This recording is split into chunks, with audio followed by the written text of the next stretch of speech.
A small portion of this video is sponsored by Skillshare. This episode of Tech Rewind is going to be a little different. Today I want to rewind the clock nearly 10 years, all the way back to October of 2011, when this phone by Apple was released, the iPhone 4S. On the surface, the 4S doesn't really stand out as a phone that was particularly exciting, even when it was first released. But looking back 10 years later, it has such an interesting and somber history that I thought it would make a great video. It's time for Tech Rewind.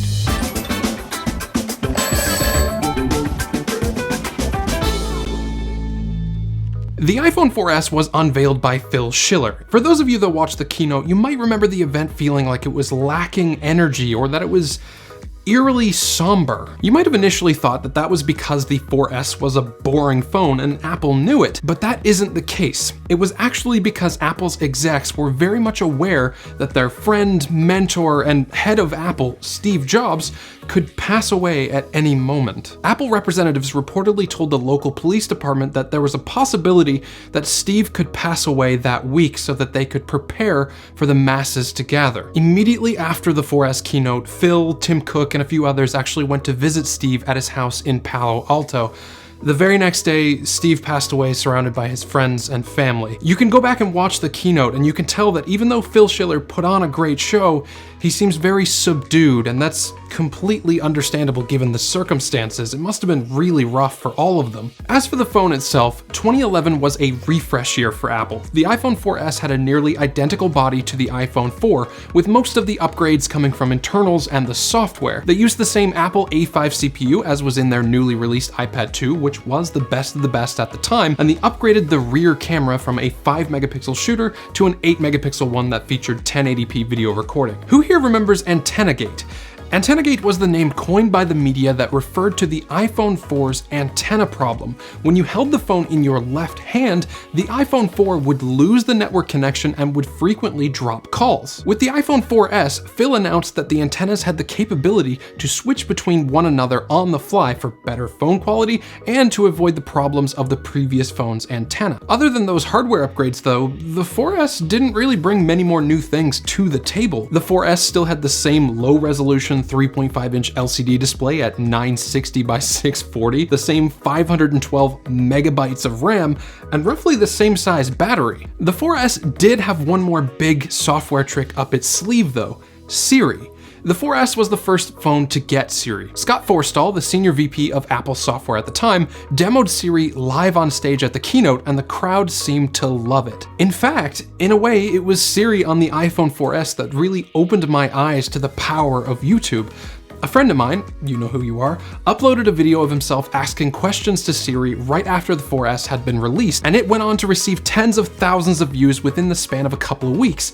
That blew my mind at the time. I'm going to talk about how the 4S is holding up today, some 10 years later, but first I want to take a quick second to thank the sponsor of this video, Skillshare. Skillshare is an awesome online learning platform that I've used time and time again to learn new things. You can watch videos and learn from thousands and thousands of really talented people through their online classes. They've got classes on pretty much anything you can think of: photography, illustration, animation, marketing, and a whole lot more. Now, naturally, because I'm a tech YouTuber, one of my favorite classes is Marquez's YouTube Success: Script, Shoot, and Edit with MKBHD. It was really interesting to see how Marquez structures and plans out his videos from start to finish, and after watching it, I did quite a few little tweaks to my own process to make it a lot more efficient. In a couple of the lessons, he mentions that you should always strive to make something that you yourself would want to watch, and that is something I 100% agree with.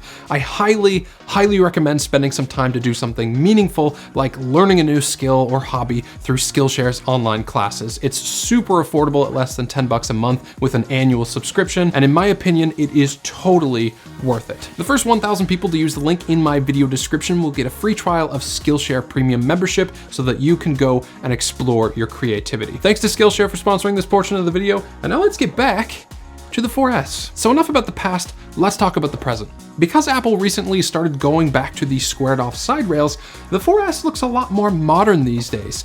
Aside from the size, which is miniature even when compared to the iPhone 12 mini, the design language is very similar. It's got a very industrial feel, and I love that the back camera is tiny and flush with the rear glass. The only change that I would make personally is to widen those side rails so that it looks less like a steel and glass sandwich like they did with the iPhone 5. I really do miss those circular buttons for volume control though. I've always loved those, and I wish Apple would bring them back. There are 3 things that make this phone feel old from a design standpoint: the tiny 3.5-inch display, the headphone jack at the top of the phone, and the huge 30-pin charging port. Everything else is great. This is a very clean and well-designed phone in my opinion, even by today's standards. Despite it looking great though, this is not a phone that you should consider buying in 2021, and I have several reasons for saying that. Number 1, Apple stopped supporting this phone 5 full years ago. The last software update it received, I think, was iOS 9.3.6. This means that even though the software runs fine, you wouldn't be able to download most apps from the App Store as they don't support software that old. I mean, I couldn't even download YouTube or Google Chrome.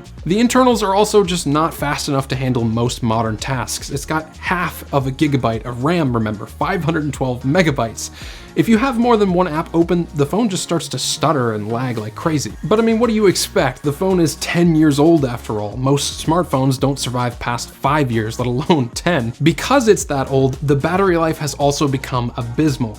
At the keynote, Phil bragged about the fact that you could get 8 full hours of 3G talk time. For reference, today's iPhone 12 gets nearly 20 hours of 3G talk time according to GSM Arena. The years are never kind to batteries this old. The cells just die out over time and the battery life starts to suffer significantly.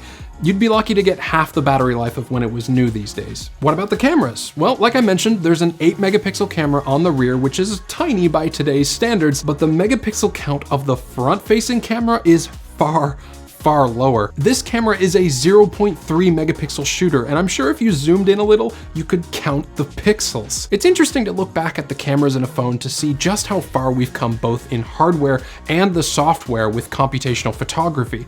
I'm sure 10 years ago these photos would have been excellent for a phone camera. It really makes you wonder what kind of crazy cool camera quality we'll have in another 10 years. You can pick up an iPhone 4S for like 20 bucks on the used market right now, but you probably shouldn't unless you want one for collecting purposes like I did. At this point, this phone is just far too old and too slow to use as a daily phone. But this is Tech Rewind, so just like every other episode, I have to rank this phone as it stands today from A+ all the way at the top and F all the way at the bottom, and the iPhone 4S earns a failing grade. It's not a phone you should consider buying as a daily driver, but its design and history earns itself a decorative spot on my shelf. If you want to see a rewind video of an iPhone that you should consider in 2021, check out this video down here of the iPhone XR. It's an excellent phone. Thanks for watching, and as always, have a great day.